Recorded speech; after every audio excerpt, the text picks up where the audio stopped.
आज की इस वीडियो में हम बात करने वाले हैं डिज़ायर प्ले की ओटीटी के बारे में। तो डिज़ायर प्ले ओटीटी वालों ने उन लोगों का और भी एक अपकमिंग वेब सीरीज़ का पोस्टर रिलीज़ किया है और इस सीरीज़ का नाम है याददाश्त। तो इस सीरीज़ के अंदर कौन कौन से एक्टर्स होने वाला है एंड सीरीज़ के अंदर किस लेवल का सस्पेंस देखने को मिलेगा एंड ये सीरीज़ कब तक रिलीज होगी, सब कुछ इस वीडियो में बताने वाला। तो वीडियो को अंत तक जरूर देखना और इसी तरह का तमाम अपडेट पाने के लिए सबसे पहले चैनल को ज़रूर सब्सक्राइब करके रखना। तो चलिए मेन टॉपिक पे आगे बढ़ते हैं। तो दोस्तों अब हम बात करते हैं ये सीरीज़ के अंदर कौन सी एक्टर्स को देखने को मिलेगा। तो दोस्तों ये सीरीज़ के अंदर प्रियंका बिश्वास को देखने को मिलेगा और एक दो न्यू कास्ट एक्टर्स को देखने को मिलेगा।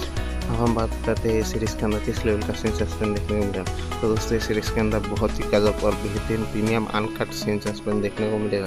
तो दोस्तों हम बात करते हैं इस सीरीज़ कब तक रिलीज हुई। तो दोस्तों ये सीरीज़ अभी तक कमिंग सुन पर है। रिलीज डेट आते ही आप लोगों को मैं बता दूँगा। तो कौन कौन एक्साइटेड है इस सीरीज़ को लेकर आप इस वीडियो की कमेंट बॉक्स में कमेंट करके बता देना।